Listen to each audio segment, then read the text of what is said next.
Hey everyone, Chris here.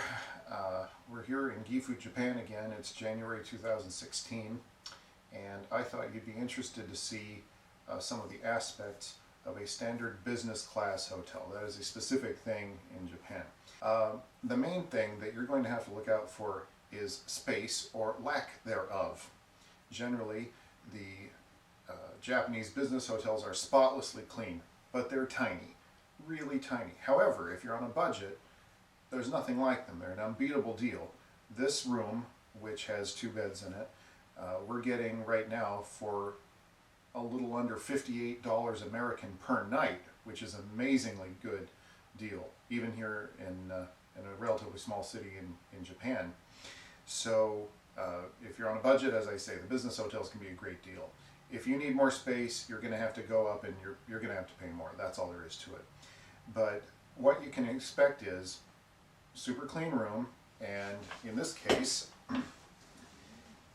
this room has 2 beds, and if you've never stayed in a hotel in Japan before, what they usually provide is you'll find this thing on the bed, and what this is, it's called a yukata.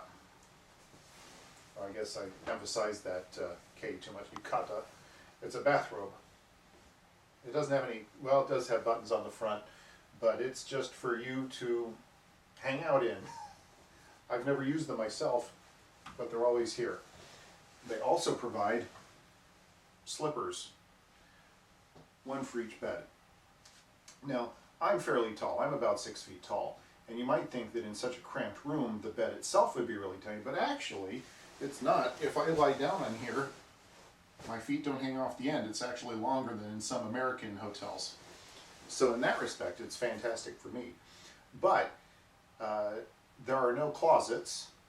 There's one sort of a freestanding closet kind of a thing behind Heidi, who's manning the camera, of course, or womaning the camera in this case. And it's very shallow, and there's really not much space for suitcases. I brought a suit carrier that folds in half. Whoops, see, I can't even push the chair in all the way. So I've got it here against the wall, and there's a window here, out looking over Gifu City. But the refrigerator is here. I usually come with a little mini fridge under here, which you have to remember to turn on yourself. Otherwise it won't do anything. But when you use a suitcase, you're going to have to put it on the bed, do whatever, and then pack it up and put it away somewhere else, because there's just no space to leave it out anywhere. Most of these places have free wireless internet. Works fantastic, works great here.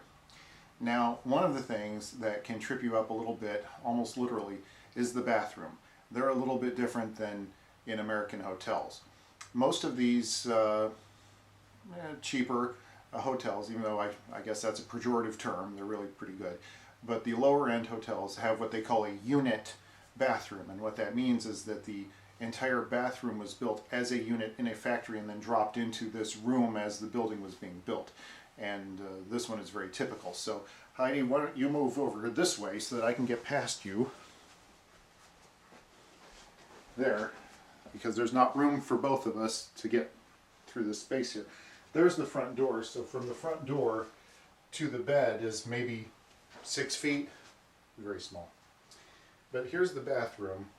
The switch for the bathroom is on the outside, again, very typical, and the door opens out. Now, you have to step up into the bathroom. There's a threshold here because this is what the unit was. This was all built as one thing ahead of time. Now, one thing that trips up people a lot, well, besides this, is the bath and shower faucet arrangement. Now, I'm going to take this off here. The maid already made up the room. So, Heidi, if you could come in here, we're going to do a close-up of this. Lots of hotels in Japan have this specific fixture, and you can read the directions here in Japanese, but it's a lot easier if you just know what's going on ahead of time. The right-hand faucet here, the right-hand control, if you push it down, it's the bath, and if you pull it up, it's the shower, and the middle is neutral.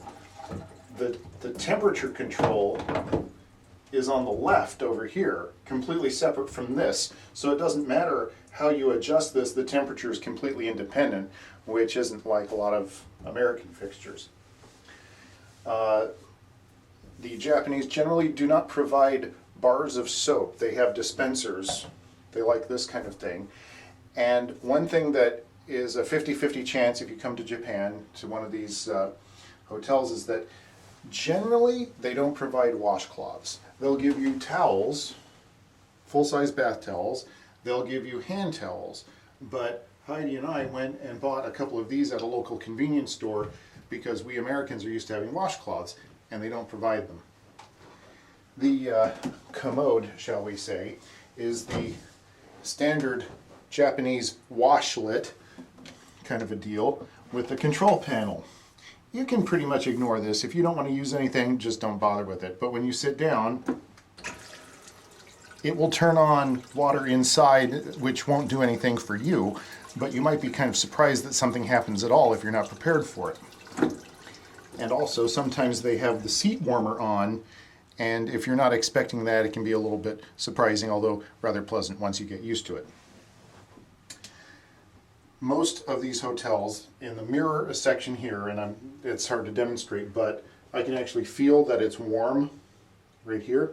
When you take a shower, this gets extremely steamy in here because it's so small.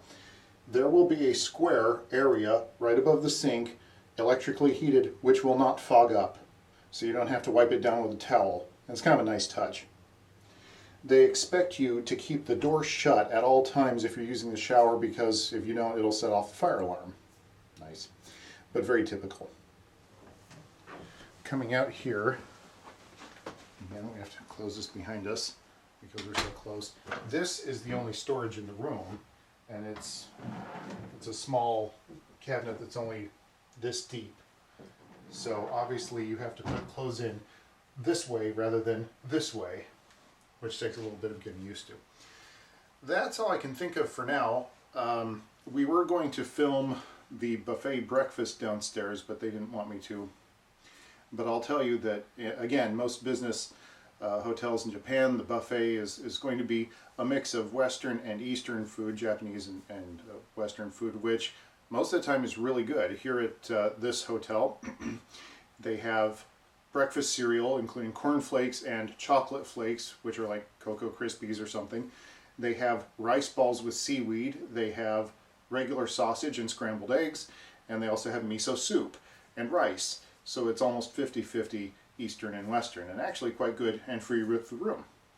So I hope this has been a little bit of help to you if you've never been to a business class hotel in Japan. They're a great deal, but they take a little bit of getting used to. So from Gifu City, Japan, on January 14th, 2016, over and out.